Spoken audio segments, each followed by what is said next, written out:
So hello everyone, আজি আমি class 9 mathematics or অনুশীলনী 2.2 question number 3 solution to discuss কৰিম ঠিক আছে নে so question number 3 কি দি আছে কাখত উল্লেখিত মানবোৰ বহুপদটো শূন্য হয় নে নহয় সত্যাপন কৰিব লাগে ঠিক আছে so question number 1 ত কি দি আছে px = 3x + 1 so হেতুকে মই লিখিলো প্ৰথমে px = okay so তোমালোকে কি কৰা কিতাপ সেটা মুকলাই লোৱা আৰু ৰেডি হৈ যোৱা ঠিক আছে কিতাপখন মেলি 2.2 অনুশীলনটো চাই লোৱা আৰু question number 3 কি দি আছে ভালদৰে পঢ়িছোৱা এতিয়া মই question number 1 টো কৰিম question number 3 1 টো কৰিম আৰু ইয়াত দিয়া আছে px = কি দিয়া আছে px = 3x + 1 3x + 1 আৰু কিনাৰ দিয়া আছে x ৰ ভ্যালুটো -1/3 এতিয়া কি কৈছে কাখত উল্লেখিত মানবোৰ বহুপদটো শূন্য হয় নে নহয় পৰীক্ষা কৰিব লাগে সত্যাপন কৰিব লাগে ঠিক আছে সো 3x + 1 এতিয়া আমি x = -1/3 পুট কৰি চাব লাগিব ইয়াত বহুৱাই চাব লাগিব x ৰ ভ্যালুটো -1/3 ব্যৱহাৰ কৰি চাব লাগিব x ৰ জায়গাত ঠিক আছে নে x ত বহুৱাই দিম x ৰ ভ্যালুটো তাৰ পিছত আমি যদি সেই ভ্যালুটো শূন্য পাওঁ তেতিয়া হলে কাখত দিয়া ভ্যালুটো বহুপদটোৰ শূন্য হ'ব আৰু যদি শূন্য নাপাওঁ তেতিয়া হলে বহুপদটোৰ শূন্য নহয় ঠিক আছে নে সো মই এতিয়া ট্ৰাই কৰিম এতিয়া মই কি কৰিম এটেকে p -1/3 p -1/3 = কিমান পাওঁ আমি চাই লওঁ ঠিক আছে সো x ৰ জায়গাত মই বহুৱাই দিম -1/3 ঠিক আছে -1/3 plus 1 so 3 a 3 cancel যাব লাষ্টত হৈ যাব -1 plus 1 so = 0 হল এটা যেহেতু ভ্যালুটো 0 ওলাইছে সেই কাৰণে আমি ক'ব পাৰিম যে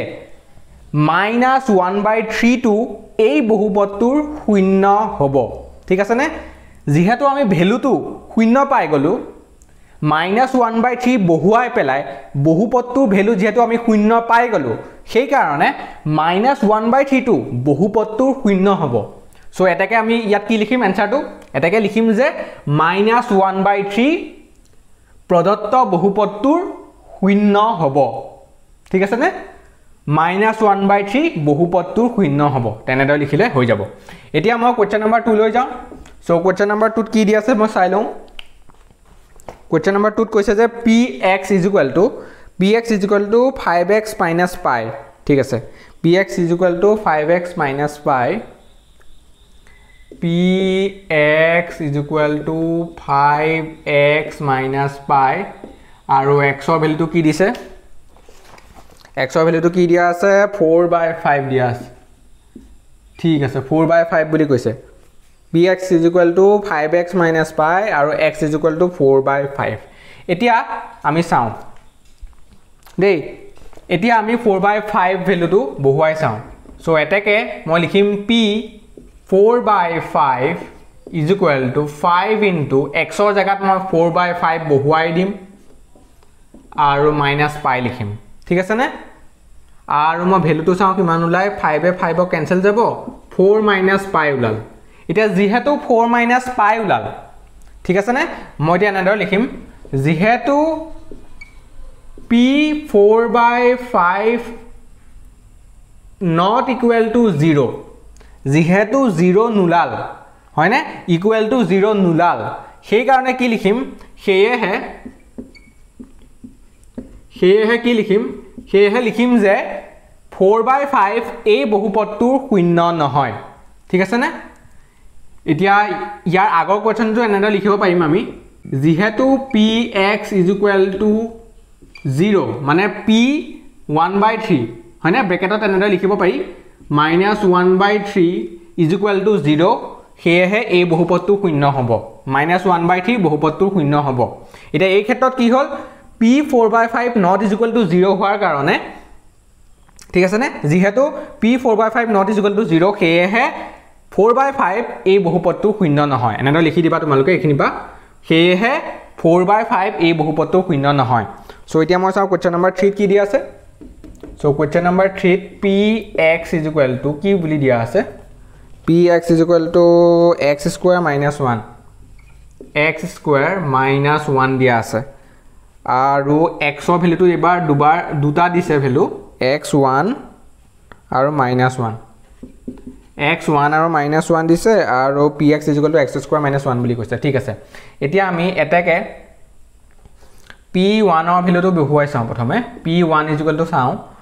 p1 is equal to কি হ'ব 1 square minus 1 হৈ যাব x ৰ জায়গাত 1 পাতিলে সো এটো 0 হ'ল এতিয়া আমি কি লিখিম যেহেতু px is equal to 0 যেহেতু px is equal to 0 হেহে 1 হয়নে হেহে 1 এই বহুপদটোৰ শূন্য হ'ব এতিয়া আমি -1 টো চাওঁ p -1 টো কি হয় ভ্যালুটো ঠিক আছে নে p -1 টো কি হয় চাওঁ সো x ৰ জায়গাত মই -1 লিখিম -1 square -1 so -1 টো স্কয়ার কৰিলে কি হ'ব 1 এ হ'ব এনো so 1 -1 হলে এনো 0 এ হ'ব এটা 0 এ ওলাল হয়নে নহয় 0 ওলোৱা কাৰণে যেহেতু px is equal to 0 হেহে -1 এই বহুপদটোৰ শূন্য হ'ব এতিয়া আমি কোৱেশ্চন নম্বৰ 4 ত যাওঁ কোৱেশ্চন নম্বৰ 4 ত কি দিছে px is equal to কি আছে question number 4 to Question number 4 at x plus 1 or x minus 1 x plus 1 into x minus 1 na 2 x minus 2 x plus 1 into x minus 2 or x or value to minus 1 or 2 ase x or value to minus 1 or 2 ase simple hoy enedor koim etia eteke p minus 1 value to ami uliam p minus 1 koile ki hobo -1 plus 1 into -1 into 0 sorry -1 -2 ঠিক আছে so -1 আৰু +1 কৰিলে কি হ'ব 0 হ'ব so 0 into কি হৈ যাব -3 0 into -3 কৰিলে 0 হ'ব হয়নে যেহেতু 0 ওলাল এটা আমি কি লিখিম যেহেতু px is equal to 0 হেহে -1 এই বহুপদটো শূন্য হ'ব এতিয়া আমি চাও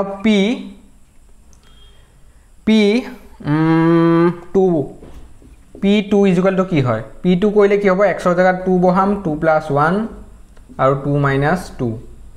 এতিয়া 3 into 0 ওলাল 3 into 0 হলো 0 হ'ব এটা যেহেতু 0 ওলাল এতিয়া আমি কি লিখিম যেহেতু px is equal to 0 হেহে 2 এই বহুপদটো শূন্য হ'ব 2 এই বহুপদটো শূন্য হ'ব এতিয়া আমি চাও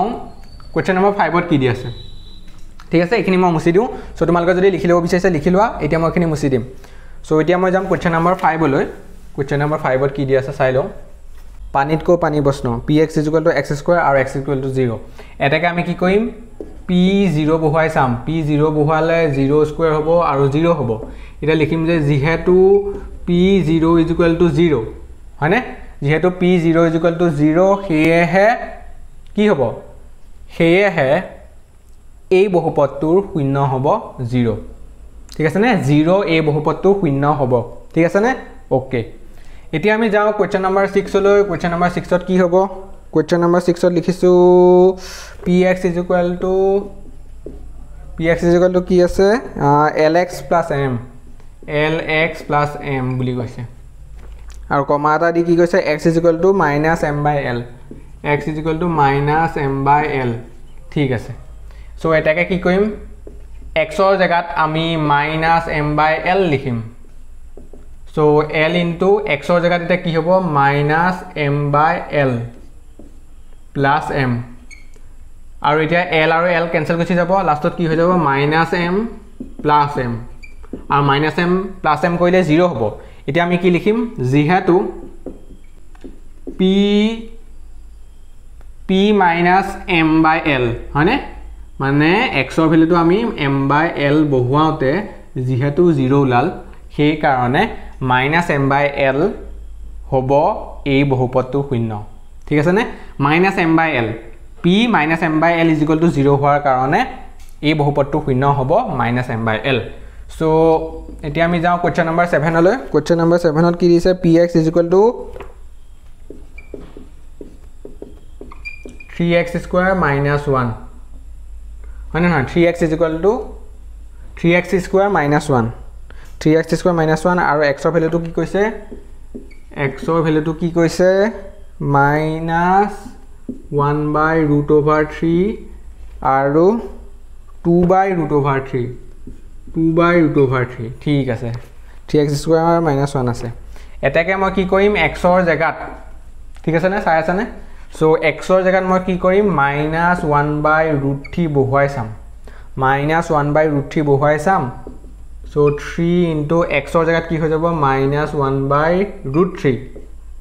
-1/√3 হৈ গল হয়নে আৰু স্কয়াৰ হৈ গল কাৰণ x ৰ জায়গাত আমি লিখিছো -1/√3 হোল স্কয়াৰ -1 = কি হ'ব এটা 3 * কি হৈ যাব -2 স্কয়াৰ কৰি দিলে প্লাস হৈ যায় আৰু 1 2 স্কয়াৰ কৰিলে 1 হয় √3 টো যেতিয়া স্কয়াৰ কৰি দিম 3 হৈ যাব আৰু -1 হ'ব এটা 3 আৰু 3 কেনসেল গুচি গল হ'ব এতিয়া 1 - 1 = 0 এটা যেহেতু এটা আমি লিখিম কি ইয়াৰ পিছত লিখিম যেহেতু p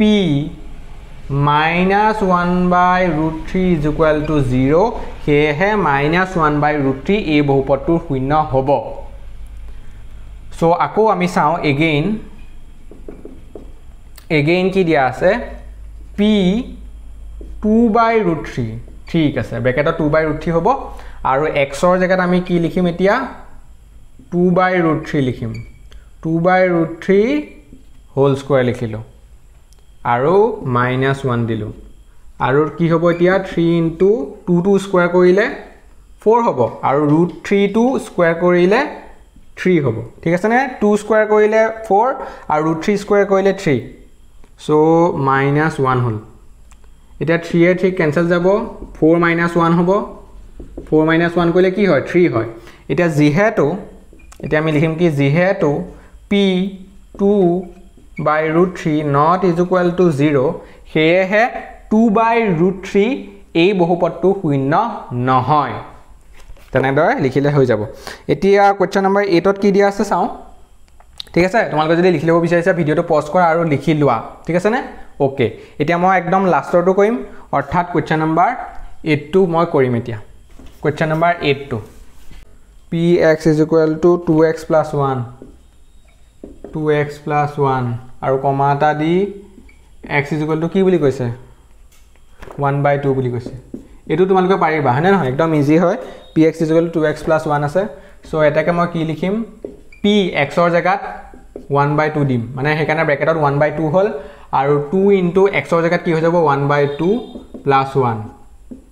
হয় এটা 2 এ 2 কেনসেল যাব লাষ্টত হৈ যাব 1 + 1 হয় নহয় 1 থাকিল ওপৰত সো 1 + 1 হল সো 1 + 1 হলে 2 হ'ব এটা কি লিখিম যেহেতু p 1/2 not = 0 যেহেতু 0 নুলাল ভ্যালুটো 0 নুলোৱাৰ কাৰণে 1/2 বহুপদটোৰ শূন্য নহব এই বহুপদটোৰ শূন্য নহব 1/2 ঠিক আছে না হেহে এটাকে লিখিম যে এটাকে 1/2 এই বহুপদটোৰ শূন্য নহয় ঠিক আছে